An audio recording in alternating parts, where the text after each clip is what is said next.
Hi guys, Chris here with Super Savvy Travelers. I hope you can hear me. We're in the car heading down the hill, and gosh, it started out as a very rainy, not nice day, but it's starting to look real pretty out.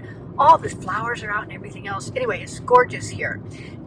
One thing I wanted to talk about was Pete's experience with the Italian bank account. Now, we've gone back and forth. You need one, you don't need one. For a long time, we didn't need one because we had Wise. Well, apparently, I don't know if something's changed or what. In order to get Wi-Fi in Casa Cristina, we had to get an Italian bank account. We all know what that's like.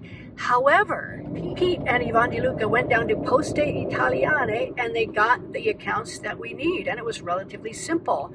The documents that you need, you have to be a resident in order to get one, but you need your your passport and your codice fiscale. Not the passport, even the tessera sanitaria. Tessera sanitaria and codice fiscale.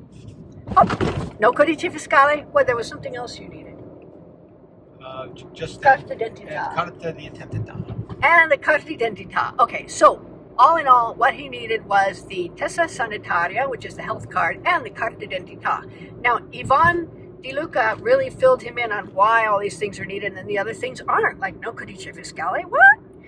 In any case, that's what you need, and the Poste Italiane seems to be a much easier time getting your bank account set up than in the actual bank. So that's our recommendation. Go see Poste Italiane, take your documents with you, and open up your Italian bank account.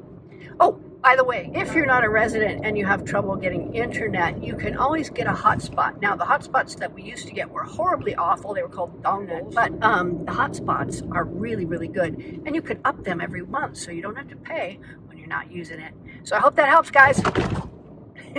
See you soon.